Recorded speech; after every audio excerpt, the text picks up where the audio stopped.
Sorry. So, yeah, come to sitting. If you want to sit on something, it's a good idea.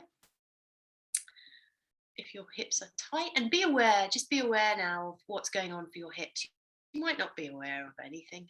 Maybe that they're completely um, free from tightness, but more normal is for there to be some stiffness or some, yeah, just a more strong sensation. So we just sit. Sitting on something is, yeah, quite good. Just give yourself a bit more ease.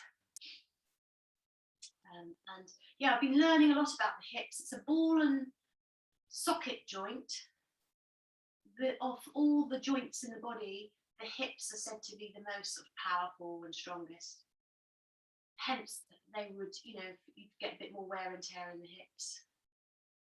And has the most range of movement as well. There's a lot of other joints, they just go sort of up one range of movement, or maybe two, either up and down or side to side. But the hip has the full range, goes up and down, side to side, back to front. So yeah, there's a lot going on for the hips. And if you were to link it with a chakra, I guess it's the first and the second chakra, more the second chakra, which is more about creativity and free movement, hence the fact that we have this amazing range of movement linked to water, the water element. So just take a deep breath in, slow breath out.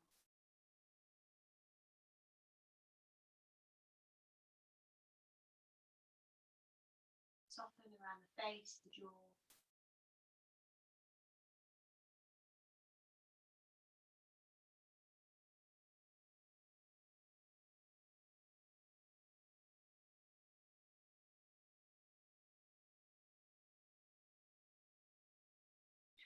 We're going to take the right foot and we're going to bend that leg and bring the foot behind us. So we're sitting in, it's slightly wonky, I suppose, in a way, because we've got left foot in front, right foot behind.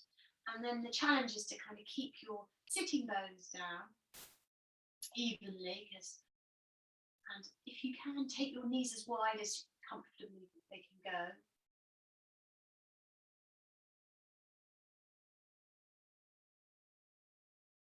And if it feels a bit awkward, don't worry. It's slightly, natural for that to feel a bit awkward. It's just another way of tuning into what's going on for your hips. You can give the hips a little rub if they feel you're very uncomfortable.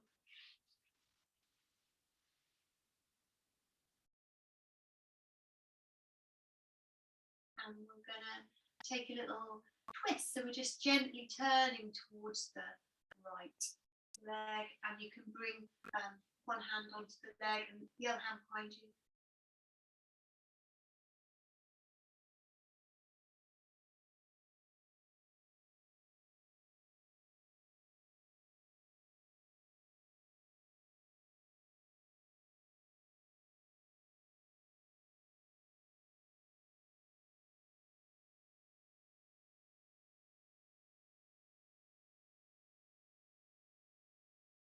And we're going to move back to center, and we'll take a little twist to the other side.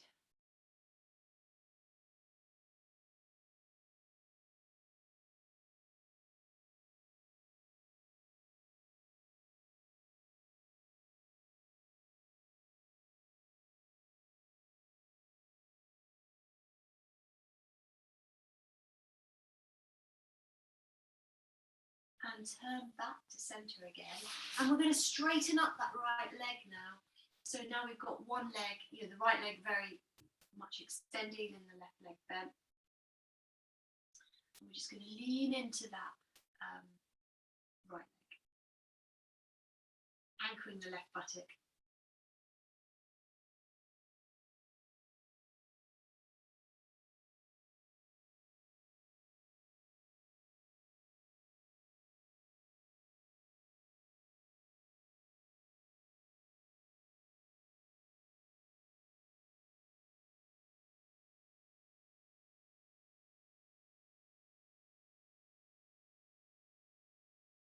and then come up and bring your right leg in front, and we'll take the left leg and bend it over the right leg. So this is where blankets and props and things can be useful.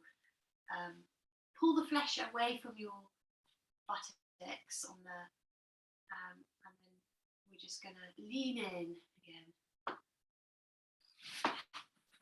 Forward bend,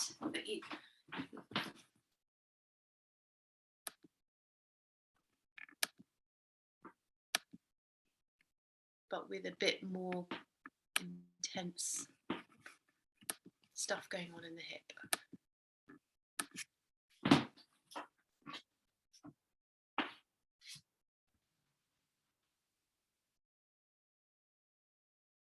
And it's quite nice to actually sort of sway a little bit from left to right.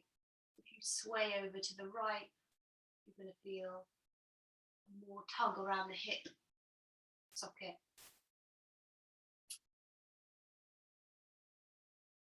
Sway over to the left.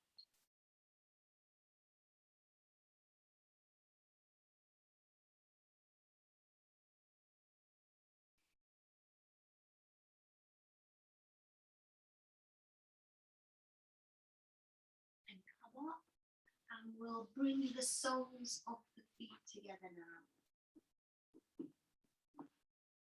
And then we're just going to lean in again, so we're just coming forward. And if this is very uncomfortable, then let the feet move further away, or adjust the feet so you want to be able to sort of relax a little bit into this. You can lean into the thighs. You can let the weight of your arms drop into the thighs. We'll do this with a bolster later, and that feels, I think, really nice for the hips to have something to sort of rest your torso on, but we'll leave that to later.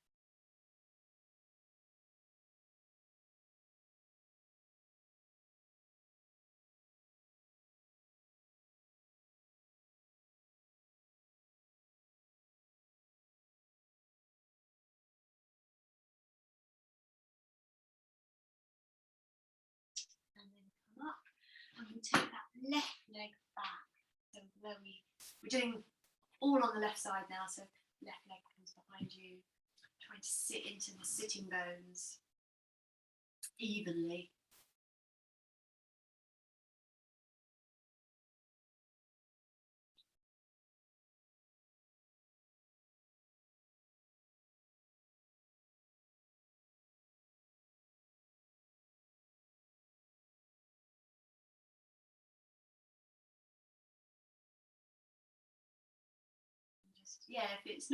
If it's really uncomfortable, it's one is just to just sort of breathe into that and not necessarily expect it to suddenly.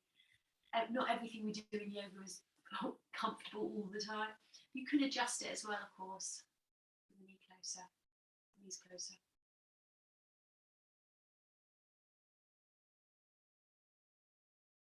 Doesn't mean you're doing anything wrong or that there's anything wrong with you.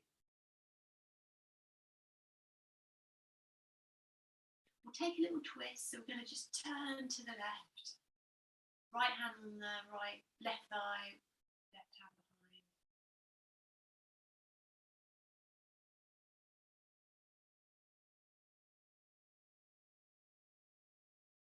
And then all the way back.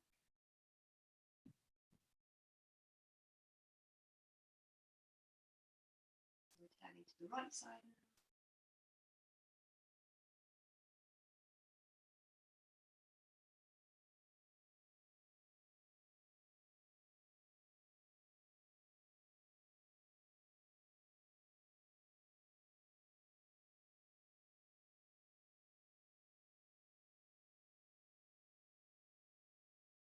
Back to centre, and we'll straighten up that left leg, and we're just leaning into the left side.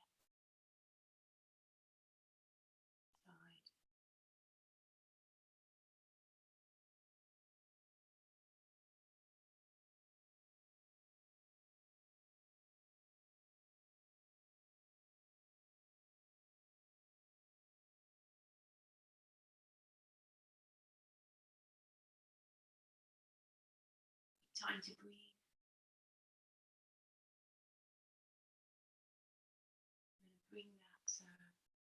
ourselves back up. We're going to bring that left leg in and crossing the right. So it's a forward bend with a little sort of something extra for the hips. So really weighting down, pressing down into the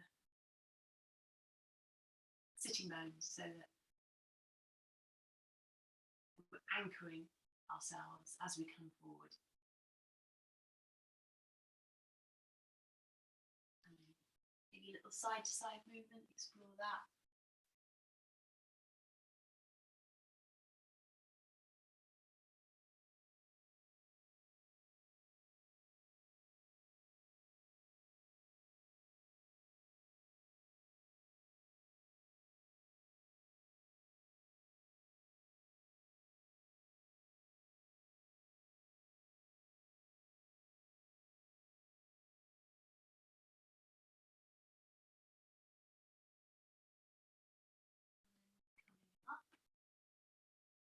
And bring both feet together as we start.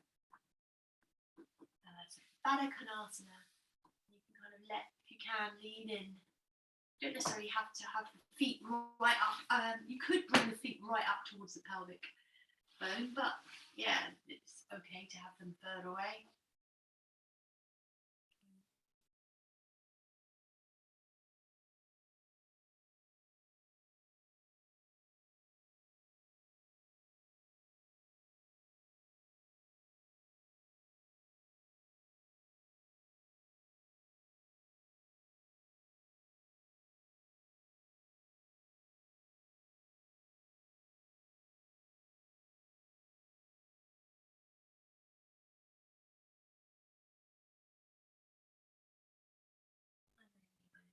All the way up and come onto all fours. So we're going to do some little movements, just sort of circular movements with the hips. So just exploring the range of movement. So we're on all fours, but it's quite a loose sort of movement. Just moving, just drawing little circles with the hips, and those can be quite small movements, or you can move into a bigger movement so that the bum maybe goes back towards the heels and then moving towards the wrists, back and forward.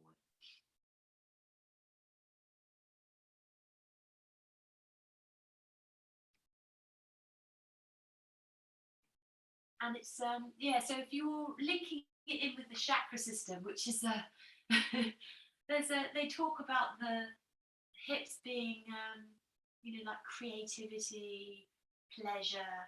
There's some link with sort of, so you can kind of see why that would be, because there's this amazing, quite sensual potential in the hips.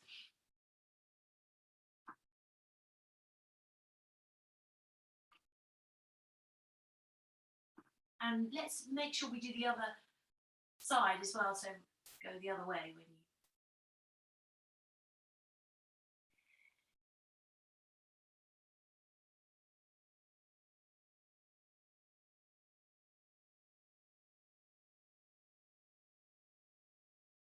And then we're going to come back to a sort of neutral position, and we're going to tap the toes under. We're going to come into downward dog. So bring your feet together, lift your heels, and then just swing your hips over to the right side and really press down into the left hand. So you're pushing very firmly into that left hand as the hips go right. Come back centre and go the other way. Hips go to the left. You're really pressing into the right hand. And then come back centre. We're going to lift the right foot, very firmly engage the left glute. So pressing in. Gluteus muscles are very stabilizing. And then step the right foot forward. We're going to do almost like I don't know how to describe this, like a version of plank. So we're going to lift the back knee, roll onto the little toe edge of the back foot, So we're sort of in a, yeah, sort of plank. And then shuffle that front foot, the right foot, over a little bit. And we're going to drop down so the hip comes all the way to the floor. So we've got left leg straight. Is that right? Yeah, left leg straight. Pressing into the side of the leg. Side of the leg presses into the floor. And then we're going to press into that left hand and lift the hips. Squeeze the thighs together. And then come down. So we're just going to move in and out of that more relaxed, resting sort of stretch and up into a sort of a version of the side plank.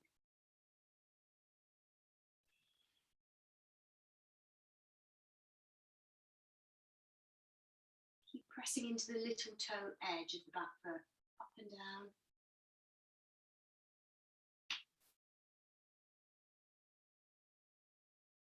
And then we're just going to turn ourselves back to center. So we're moving off the little toe edge of the foot, coming onto the ball of the foot, come back to a lunge position. We'll bring the back knee down and come up into Anjaneyasana. So for this, I mean, there's so many ways we can adjust our focus in these poses, but for this version, we're really going to focus on that left, front of the left hip. So you can keep your hands on your knees or your thighs for the moment and just lean in so that you get a stretch into the front of the left thigh and let that creep up into the hip.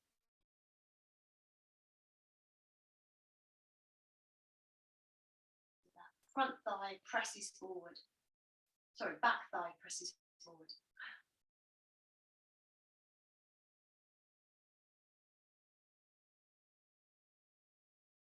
Bring your hands either side of the foot, just step back to downward dog. And we'll do that on the other side. So we lift the left foot, squeeze the right glute in, take the left foot forward, lunge, and then we're moving into that strange sort of a side plank. So we roll onto the little toe edge of the right foot. And you might be fine with the front foot where it is, but you probably will be more comfortable to shuffle it back a little bit. And so the toes more turn out to the side of the mat. And then we're going to just lower the hip and lift. So we're using our hand a little bit, side plank, but we're also really working the inner thighs that they're squeezing in as we lift. Pushing into the little toe edge. Just gonna come up and down a few times.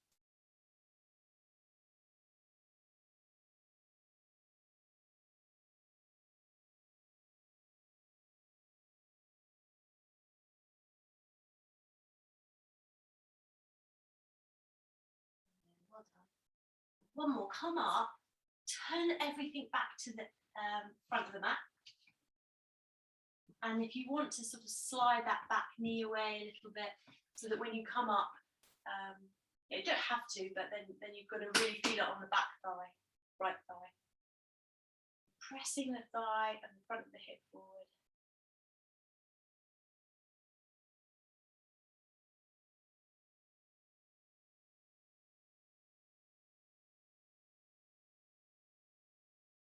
I can give you things to do with your hands here, but actually I think it's quite nice to just really zone into the hip and yeah, all that whole zone.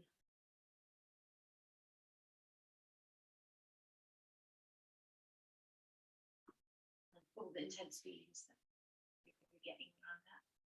Okay. If you're not feeling it at all, you can always slide that front foot further forward and lean in a bit more.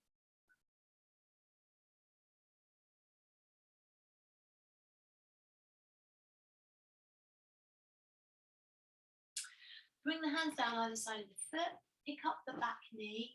We're just going to step our feet together and fold down over the legs.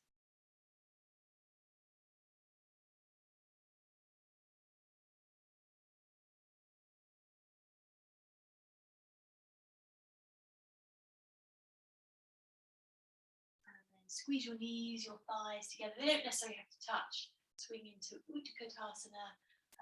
So the hands would up a sort of high squat, hands back by the hips. Really engage your lower abdominals. Hands can come up, reaching overhead. And then all the way up standing. Turn your hands overhead. Turn your palms away. Big wide circle to bring your hands down to the hips. Just bring them all the way up again. So turn the palms out, bring the arms all the way up. Drop down, Utthita Konasana again, and then all the way to the floor. Step back with the right foot. We're going to turn. This time it's just a twist. We're lifting the left hand. Keep pressing down into that right hand. You can let that left arm swing back behind you. Open up the chest a bit more.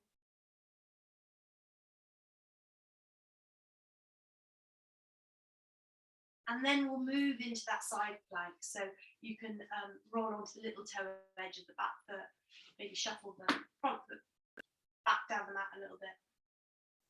But we're really going to deepen the sensations in this bottom hip, the right hip. So let's drop the hip towards the floor.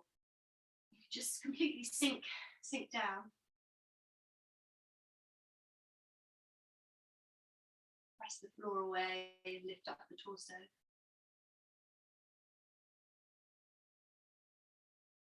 You feel taut on the side body, bottom right side body. And then press up. Squeeze your thighs together, lift the hips. Lift the hand as well if you want.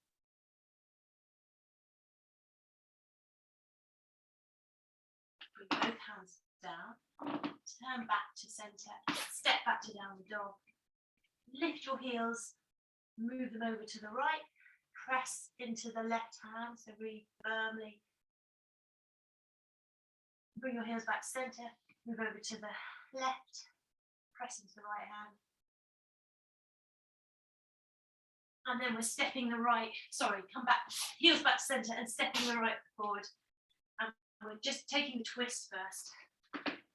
So, arm lifts up and swings back behind you.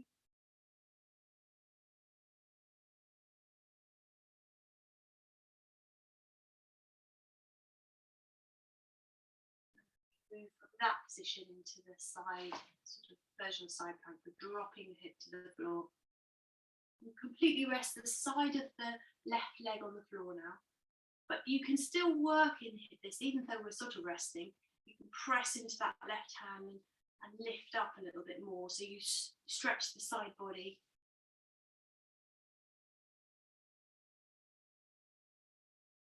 And then coming up into your side plank.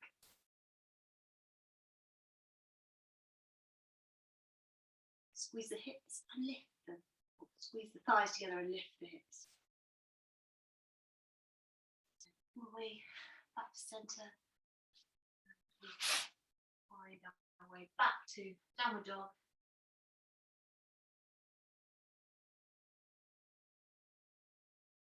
And then kneeling.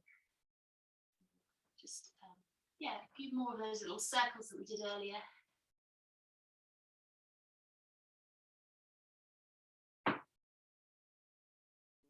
Go one way and then swap direction to turn the other way.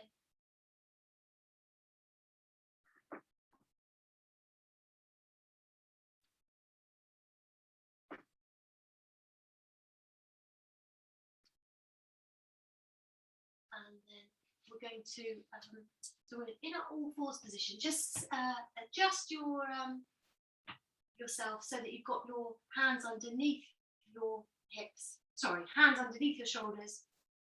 And then we're going to take the right foot and we're going to extend it. And then we're going to bend it. And we're going to find some little rotations with that knee. And that could be small or big. just exploring that amazing range of movement that the ball and socket joint has, the hip joint has. So sort of back and forward movement. So bring the knee into the chest and take it away. There's that external rotation.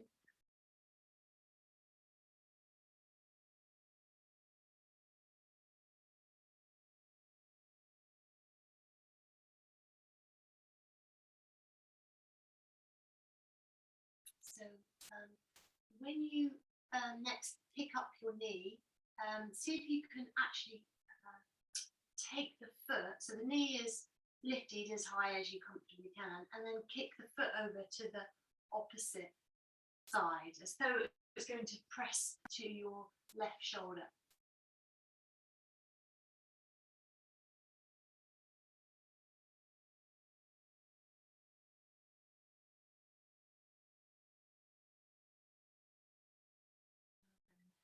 Bring the knee all the way back down.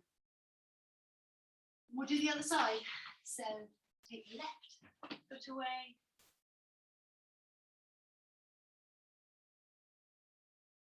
So we're going to bend that knee and bring it up in towards the chest.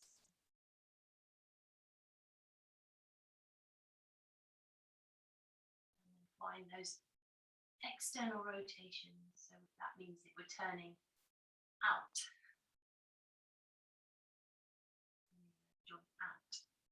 The knee moves out to the side.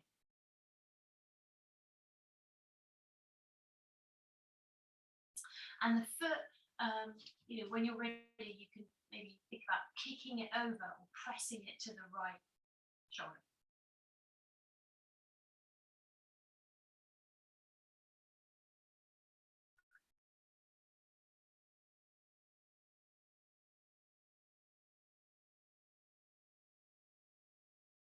Oh, I'm definitely feeling it. I don't know how you are feeling, but my hips haven't done this for a while, so noticing sensation. And then just bring the knee down, tuck the toes under. We're going to come up to down dog. We're going to lift the right foot. Step it forward into lunge. We'll hold that lunge for a moment. So do what you need to do to get a real nice stretch here. That could be lifting the knee or bringing it down. It's up to you. Just pausing. You want to sort of feel something in the front of the hip on that left side.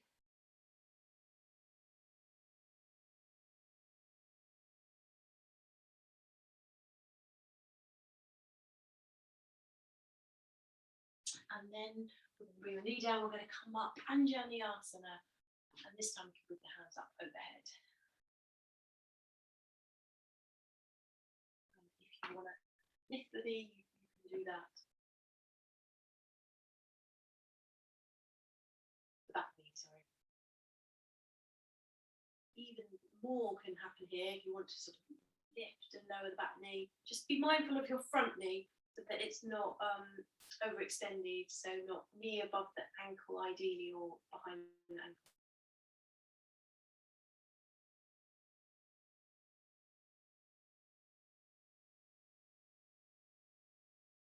And coming all the way down and step back to down dog. We'll do the left side, so lift the left foot and step it forward. So with that lunge, whatever you need for your body tonight. So that could be the knee down or the knee lifted, or you could slide that back foot away if you want to go a little deeper, maybe towards more of a split sort of intensity. Do that.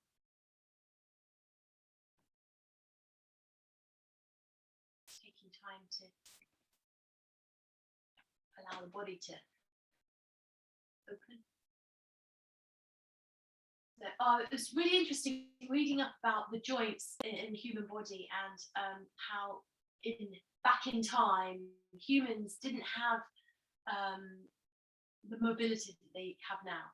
and the joints were a lot stiffer and more, yeah, just not as mobile, but then they're not as fragile. So we're much more fragile, our joints, than they used to be, because we have greater mobility. So there's always this trade-off between mobility of a joint and stability of a joint. So if you're frustrated because your hips aren't aren't feeling like they're as open as you'd like, bear in mind that there is a massive benefit to that. So you're probably not going to be so prone to injuries and strain, all that sort of thing.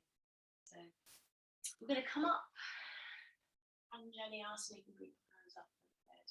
Press that right thigh hip forward. One of the back knee, you can. Even more, you can kind of lift and lower to lower.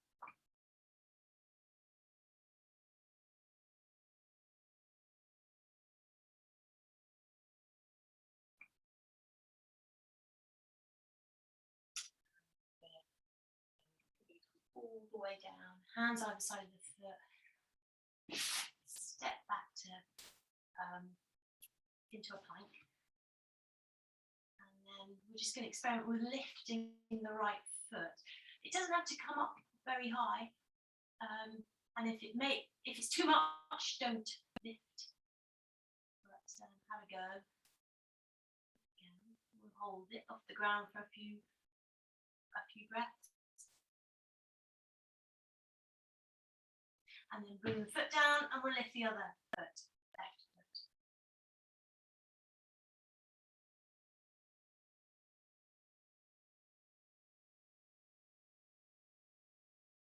Well done. Bring your knees down. So we're going to take the right foot away. We're on our hands and knees, right foot away. And then we're going to bend that knee. I'm just going to turn so I can see you better. And we're going to do a little bit of external rotation again. And then if you feel stable, you can lift your right hand and reach for the right foot. So we're doing a version of Ardha Chandrasana. So it's obviously we normally do that on the standing balance. But what we're getting is the rotation of the foot, and the hip. So you can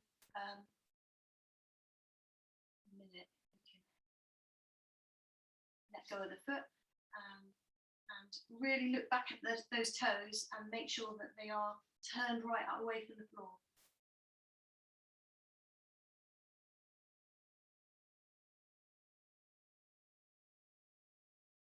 And then we're going to bring that foot all the way out. So how do I describe that? So the foot's coming parallel with the hip, or in line with the hip. And then we're going to bring that foot all the way down. So we've got the right foot in line with the left knee. Really press into the little toe edge and then coming up. So we've got the left hip above the right knee. So we're quite upright in the torso. We've obviously got this right leg is straight, but the left side is nicely aligned. We're not sort of wonky on the side. And then we're going to take our arms out to shoulder height. We're going to bring the right arm under the left. We're going to take eagle arms, very sort of firmly pressing the arms together around your back, chin to your chest, and bring your elbows into your navel. And then from here, we're going to bring our hands slowly towards the floor. So a little bit of a forward bend. And then sweep your arms all the way over to the left foot, leg. And then back.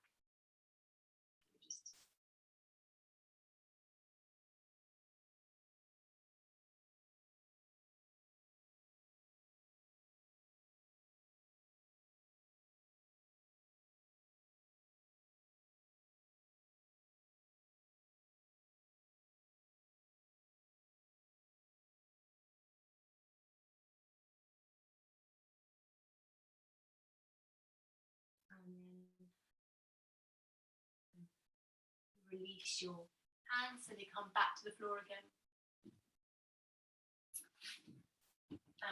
From here, we're going to take that right foot. Oh, I'm trying to show you. So we're lifting up again, and we're going to sweep it all the way around to the left side. So we're kind of bringing that right thigh and squeezing it into the left leg. And you can move it back, and then you bring it all the way over to the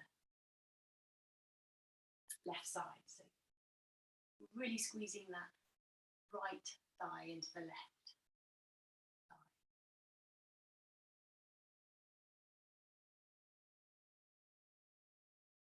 And then just bring it back. So we're back sort of where we started with the right foot behind us. Back in a big, not quite all fours position. Bring the knee down and then come up to downward dog.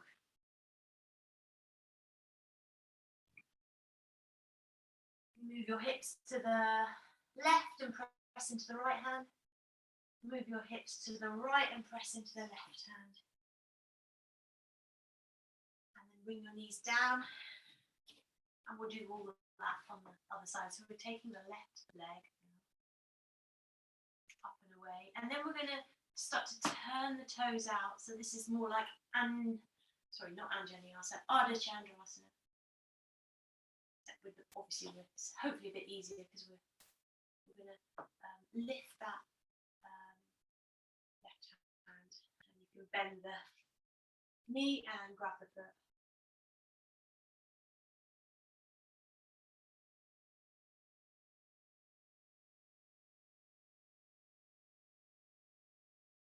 Release the foot. So there we are, back in our sort of adapted half move. Look back at your toes and just check where they are, how they're positioned. And then we're going to bring both hands down. We're going to take the foot out so that it's in line with the hip. And then plant it so that it's flat on the floor. And we're going to come all the way up. Take our arms out to the side, so we've got shoulder height arms. And it's the left arm under the right. Elbows in towards your navel.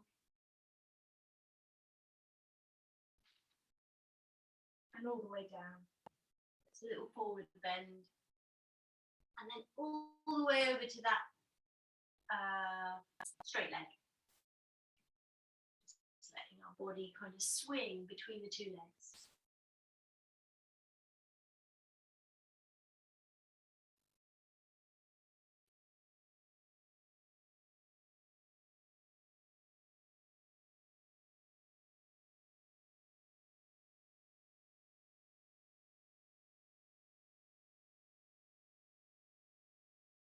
And then back to center, bring your hands down.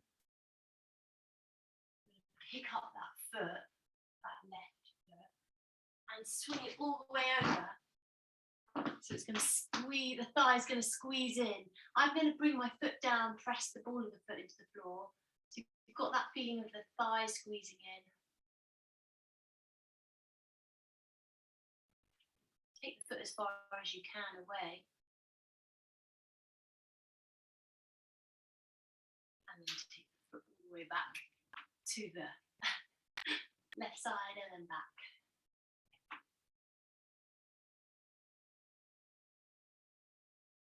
So you press into the left foot, left ball of the foot, press it into the floor. And then with the right thigh, you can kind of press the left thigh away. So there's a sense of kind of that tugging feeling in two different directions, if that makes sense. Release that foot, bring it back so that we're in our more regular alignment. And we'll just swing back to downward dog. So we can do something more adventurous. We can lift that right knee, bend the leg, and then some little rotations and moving maybe into bigger rotations.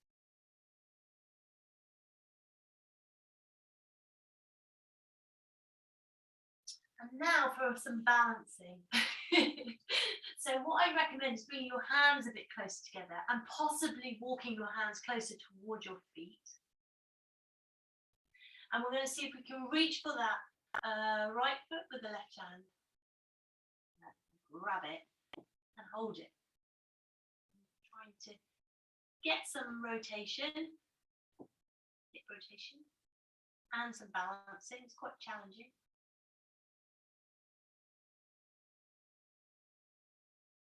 And then let's release that foot. And we're just going to swing ourselves into pigeon. So the right knee behind the right wrist, left leg extended, come down.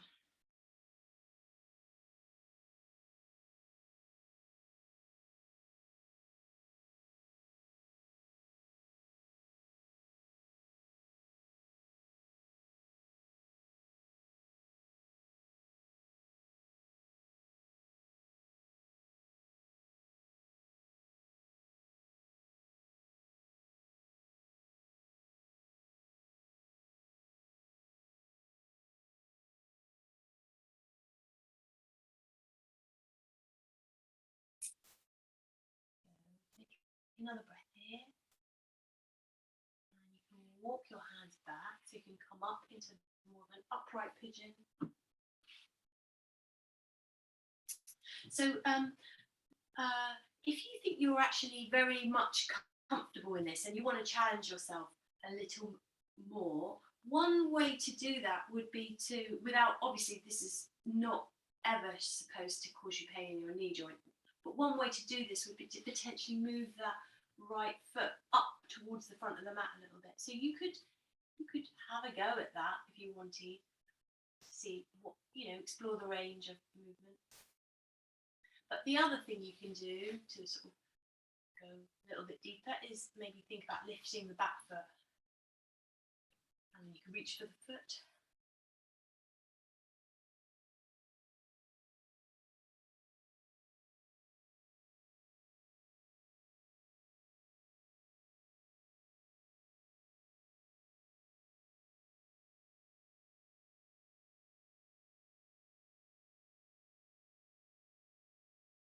Necessarily the right for everyone, so don't feel like you have to hold it if it's feeling too much.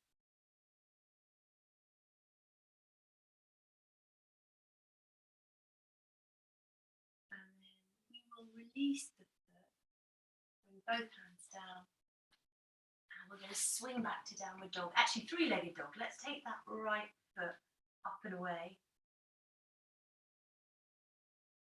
And then we're stepping the right foot forward again. We're going to come up and hold the right knee. So it's like Anjaneyasana. And you've got the option here of lifting the back foot and gently holding on to that foot. You could use a belt for that.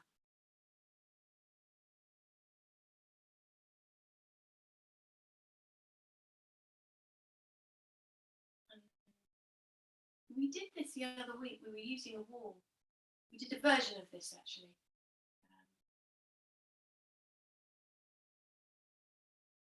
We had the foot against the wall. Quite intense.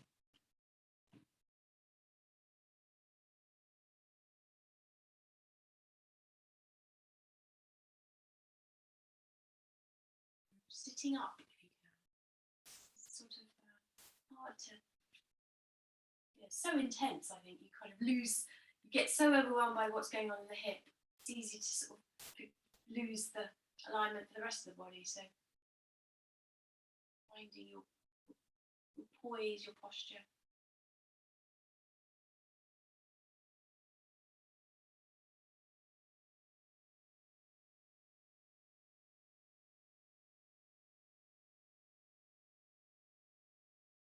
And release that back foot. Bring the hands down onto the inside of the front leg And then you've got the option here of maybe lowering your body a little more. So come onto a forearm or both forearms.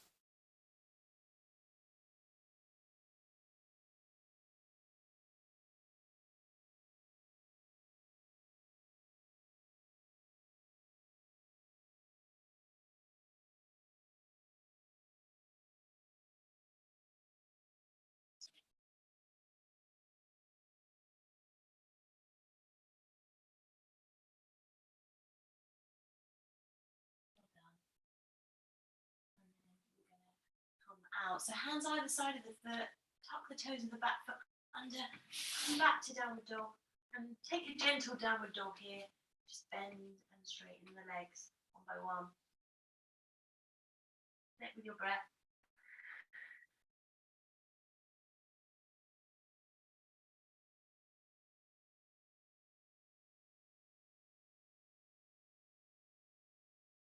We'll lift the left foot. So we're going to do the left side now. So just lift the left foot and then bend the knee, and we're finding those little rotations on the left side.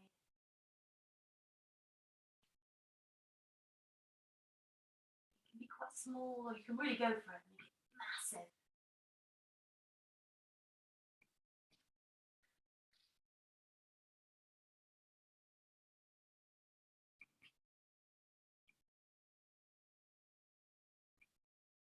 And then we'll try this balance that we did. So I'd recommend for that, bringing the hands a bit closer together to the middle of the mat, and then maybe even walking the hands closer to the foot. And then we're going to reach for the foot with the right hand. Tricky.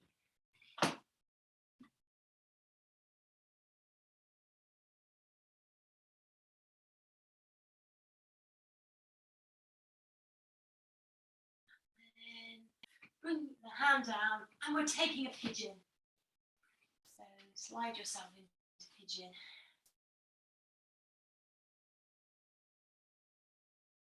Just relax into that. Support the head. So you've got the option of going, if you want to, sort of pushing yourself a little bit by moving the foot up the mat.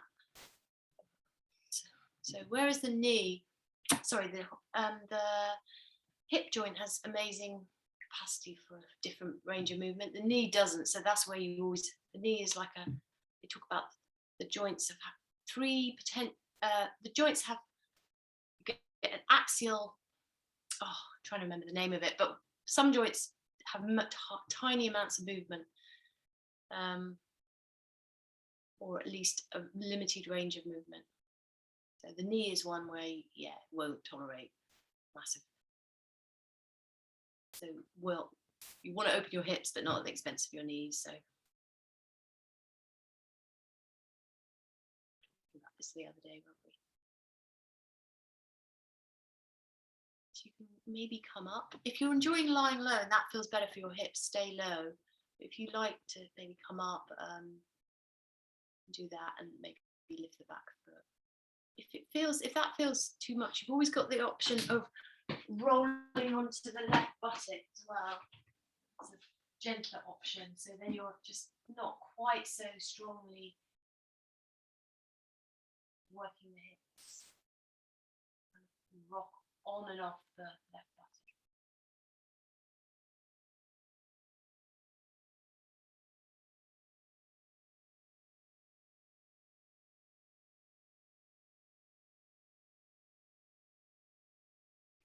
Back foot, if you wish. Use belt if you wish.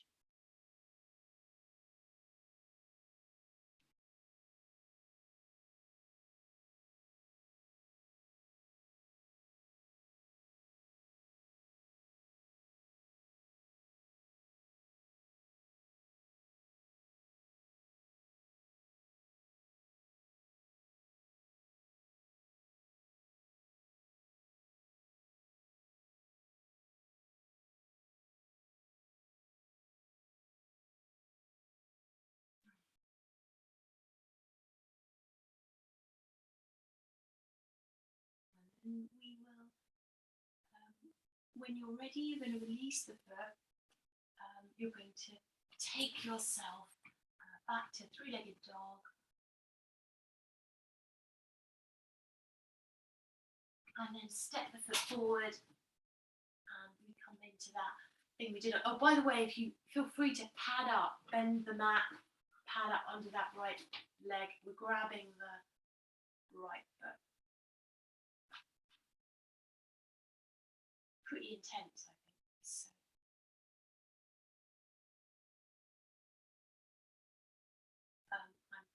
I realise I'm probably misguiding you here. So it doesn't matter too much, but on the other side, I held the foot with the same hand. So I held the right foot with the right hand and the left foot with the left hand.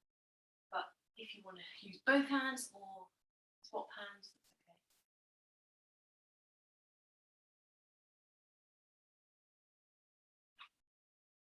And there's a lot of resistance in the hips. I can feel mine holding back. It's understandable because they're protecting you. They're very defensive sort of joint. It's a very defensive joint, so you have to coax it to relax and let go.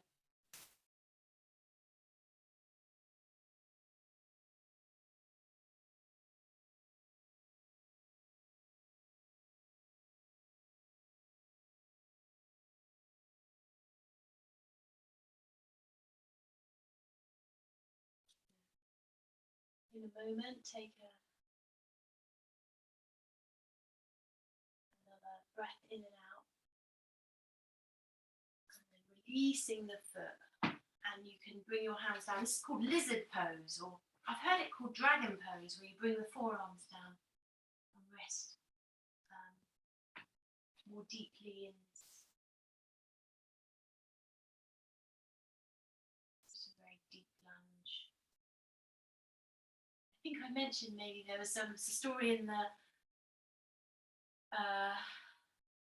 it was somewhere in Hong Kong or somewhere like that, where the yoga teacher jumped on her student and broke her thigh bone in this pose. Might have mentioned that the other day. Oh, God knows what she was thinking of, but poor woman. Luckily. Yeah.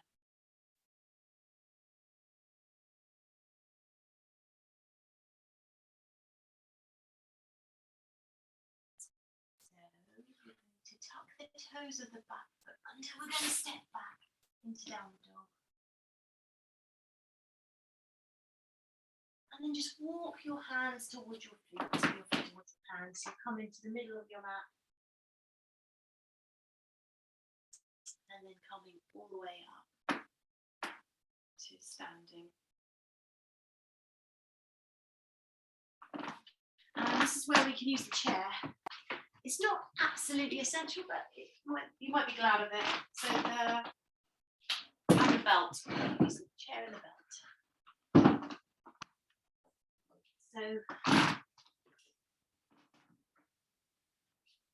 So we're going to do a balance, hip opening balance. So you're going to, I've got my chair on the left side. So you're going to step your left foot onto the chair and make sure that it is a hip opening. So your right toes, my right toes are facing the long edge of the mat. My left toes are facing the short edge of the mat. So that's quite a lot for the hips. So just pause here. Same shape that we do in Virabhadrasana 2, Warrior 2. So we'll use our belt. We're going to bring the belt under the ball of that.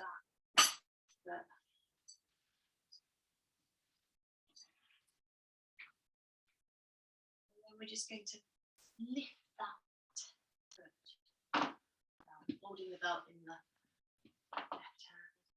hand. That feels really hard. And you've got the chair there. Rest it on. You may feel comfortable enough to fully extend the leg. Have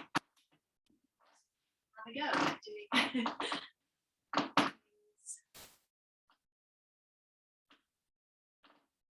challenging, isn't it? say if you're feeling very wobbly, just compromise and have a straight standing leg and quite a lot of bend in there. Oh, I'm wobbling.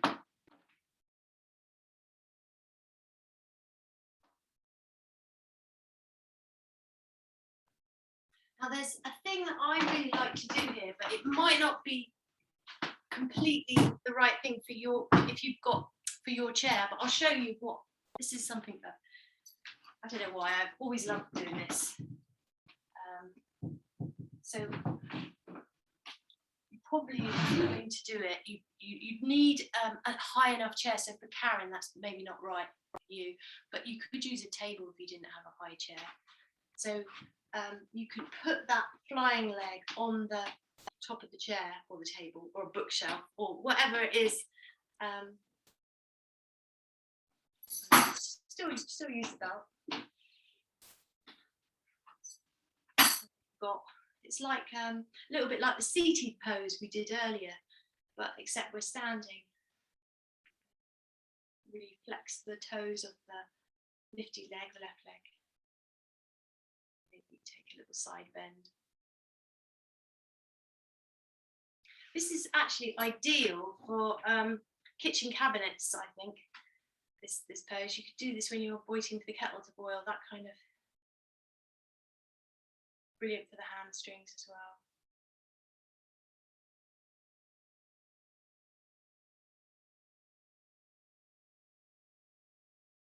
Then you can maybe challenge yourself by lifting the foot, so coming back into that balance.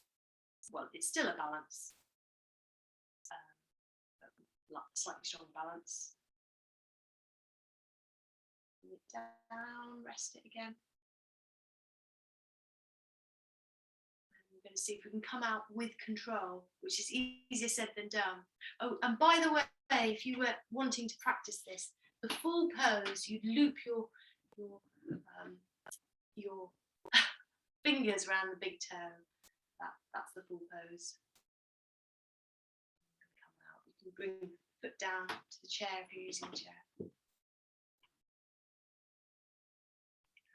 With control, step it back. Rest. Well-deserved rest. Sorry, I've chopped my head off. I'll go back so you can see my head. I don't know how useful my head is in all of this, but so if you're using the chair and it's digging into your foot, then you know have the padding on the back of the chair. Stepping the other foot onto the chair. Ready.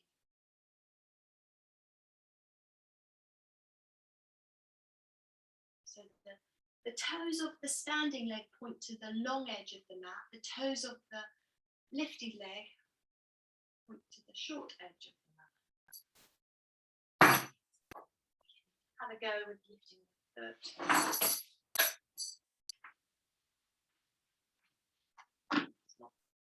It's not easy. Have a go. You feel free to come down, up and down.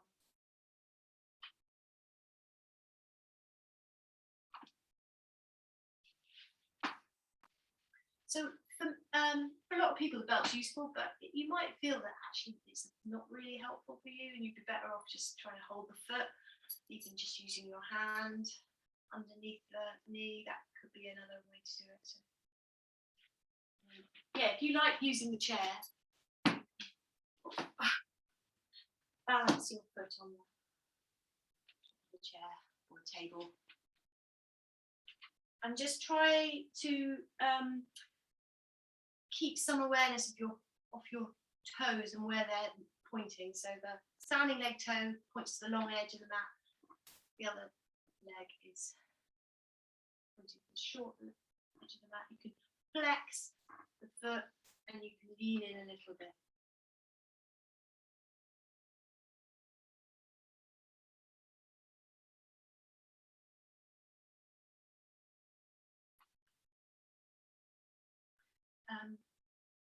For those runners amongst you, I think this is really good when you're running, if you find like a bit of, especially if you're outdoors, there's usually a bench or something you can do this on, or a bit of gate, or a bit of old dustbin or something. It's a really nice kind of stretch. So yeah, have a go, see if you want to explore the balance again. It's hard. Probably best to opt for a bent flying leg and then focus on straightening the standing leg.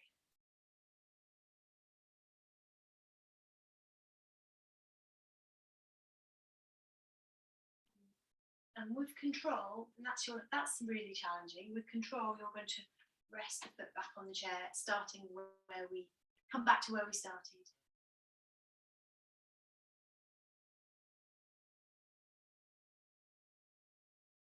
With control, we're stepping back.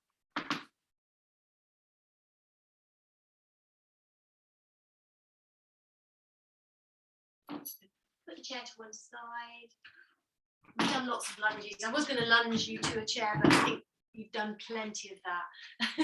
So this is where we can enjoy the, oh no, we're going to do frog. So yeah, come down to kneeling. And so you'll probably want some padding under the knees. So we're going to take our knees as wide as you can comfortably take them, as though you were doing like a child pose, but much, much wider with the knees. Within limits, within your limits. And then you're going to come onto your forearms. And then you can take your toes out. So you're turning your toes out like a little frog.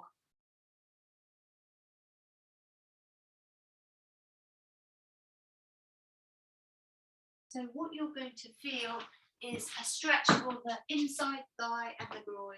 So it's not quite the different, yeah, that looks good. And then you can kind of rock back and forward in and out of the intensity.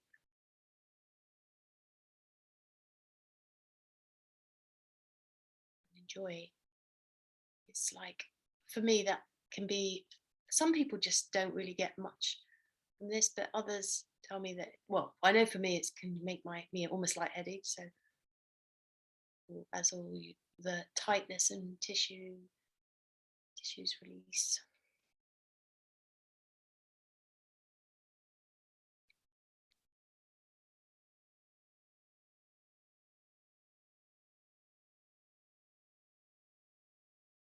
Letting everything unwind. If you think that it's the hips are being the biggest, most powerful joint, and everything that they have to do, the range of movement, obviously carrying you around all day, supporting the torso. It's no wonder that they might resist. And then there's that balance of stability, security, and flexibility. Always trying to mediate that those two. Probably the better one ultimately is stability.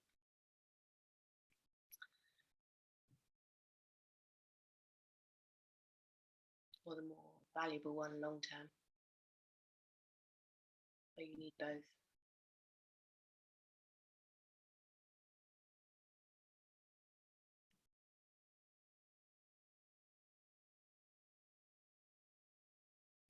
I'm going to get my bolster. You rest for you can hang it out there for another breath, and I'll just be one moment.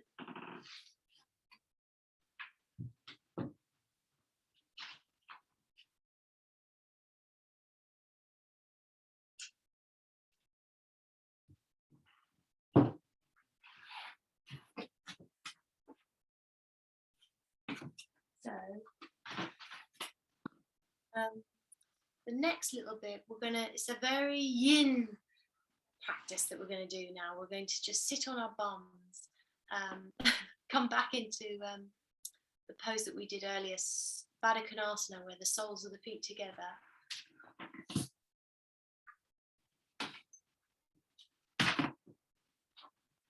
Well, actually, yeah, we have, what we want is something very substantial to press the feet into.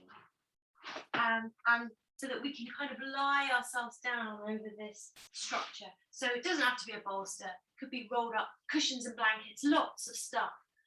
And supporting the lower belly. So when you come down, you're kind of, you feel your lower belly pressing into something, ideally, and the head resting. So yeah, you might need a bit, pile up a few things, blankets, and even you can use your block.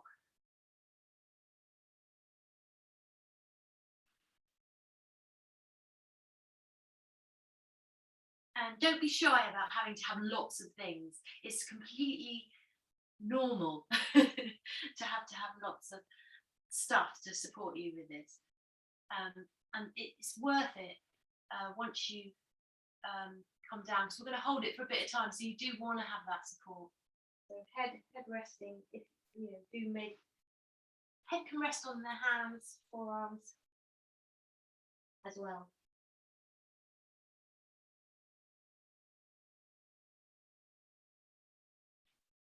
I hope you're suitably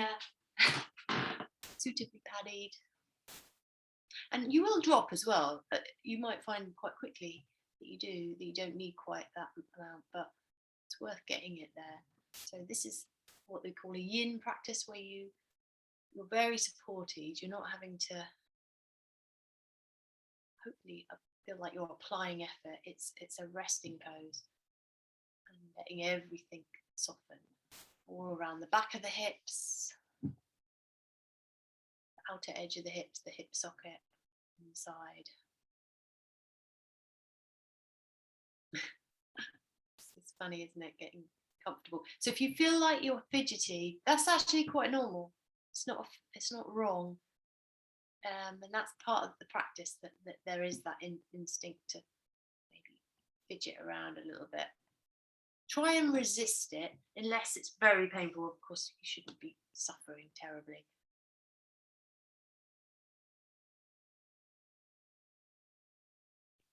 I did this recently, and I was fidgeting.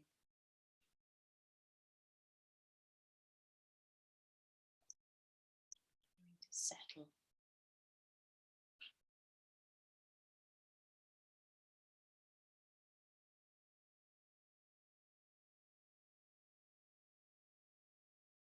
I'm going to try and shape the breath a little bit. So not just nice, deep breaths in and slow breaths out, in and out through the nose.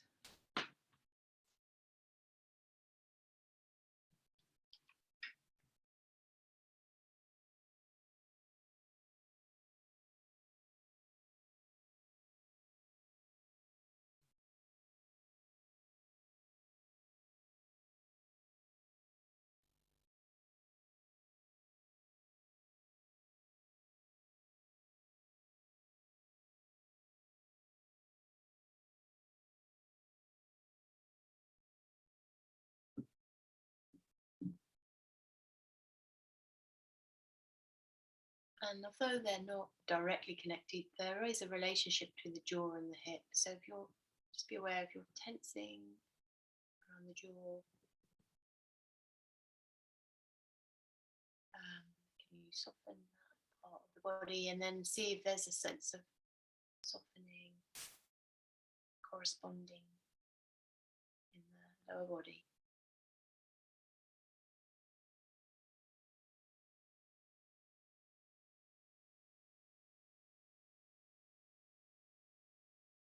So we'll take another couple of breaths like this. And maybe one to practice. We're doing a home practice. I think when I started practicing yoga, this is the pose that I took as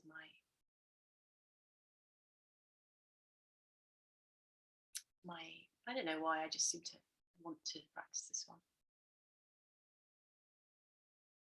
I'm going to just do that from a lying down position for the moment. So you can take those cushions and bring them, you could lie flat if you were comfortable with that, or you could bring the cushions underneath the knees, Or you could lie on your bolster, roll back onto your bolster or your cushion. So got options. Lie flat. I do like having something underneath my torso and then let the knees drop out. You can bring your hands onto your inside thighs. You can bring your hands overhead, under the head. So this is Supta Baddha Konasana. The other one was called Baddha Konasana, bound triangle. Supta just means lying down, reclined.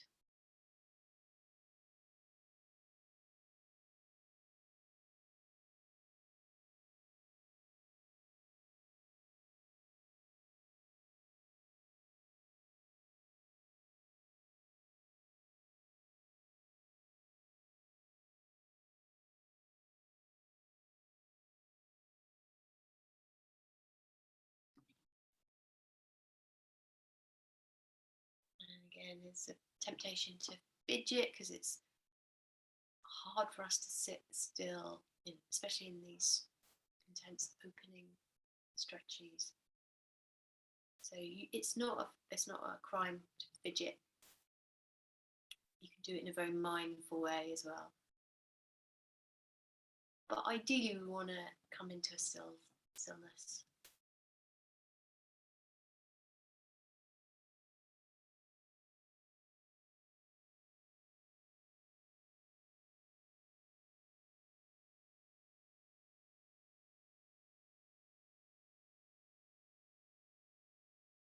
Unless there is a pain, of course, you want to some extent be out of your comfort zone, I suppose, with these stretches, but not any sharp pain. So that is a whole thing in itself that you need to learn in yoga. What is an okay level of discomfort and what is not okay. So, in any doubt, and it really feels uncomfortable, then maybe just time to come out.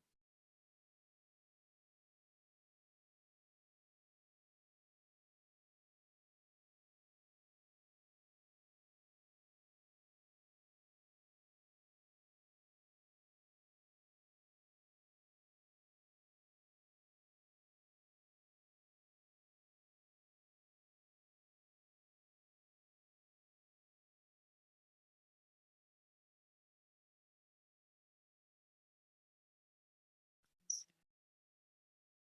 yeah, just a few more breaths here, and then just spend longer if you wish. But when you're ready to, you can come back to Shavasana.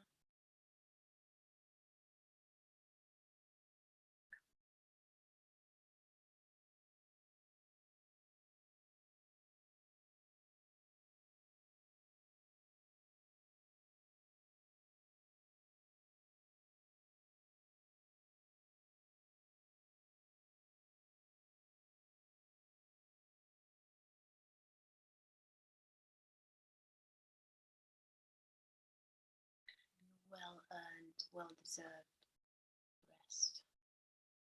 And if you choose to stay in this position, which actually I do love to do as a Shavasana, then just make sure that you really are relaxing into it. Go floppy, let your limbs be heavy, let your head and torso be heavy. Relax your breath, your jaw, your eyes.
I'm conscious that I've run over quite a bit.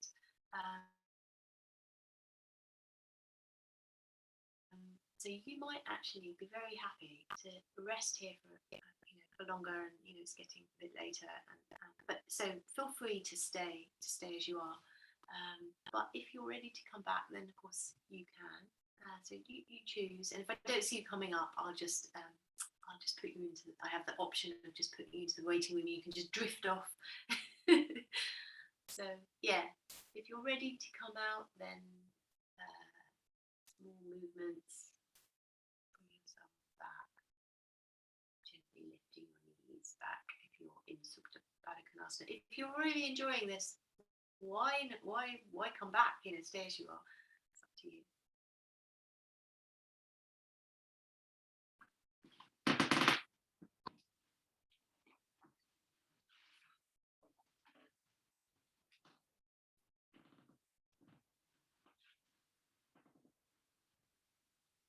Roll over onto your side. You're ready to.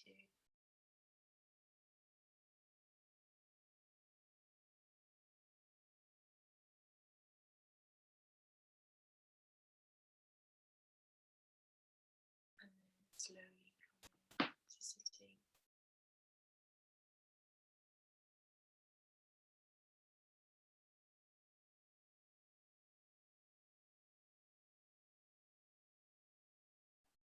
So, seeing as you are all up, I thought we'd just do a little, some OMs, just a couple of OMs, and we'd use the Yoni Mudra because that's really about connecting to source. It's also linked in with the lower chakra, lower body. Bring your thumb, forefinger together. It's partly a point of focus. And then we're going to do, we'll do 3 OMs, and you can do a very subtle OM and go for something louder and then softer again. And we're going to visualize the sound coming all the way up from this lower body, all the way up through the crown, into the crown. So we do that with breathing, don't we, when we breathe up the body? So we're doing it with sound. So just when you're ready, deep breath in and out.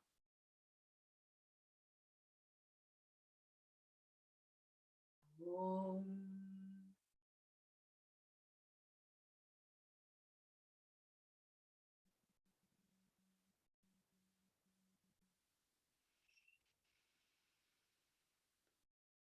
Om.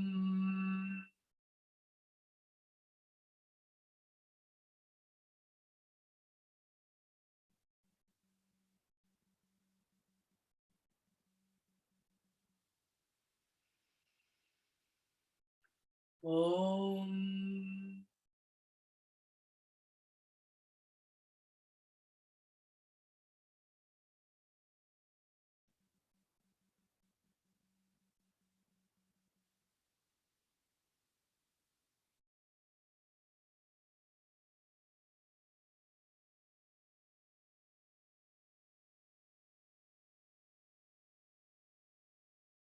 And then relax in the sensation, in the vibration.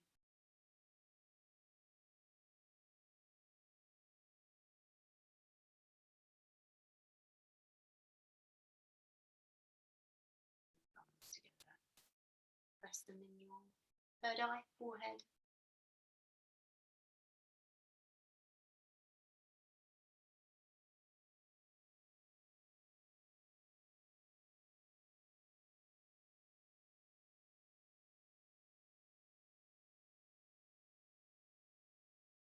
Thanks everyone.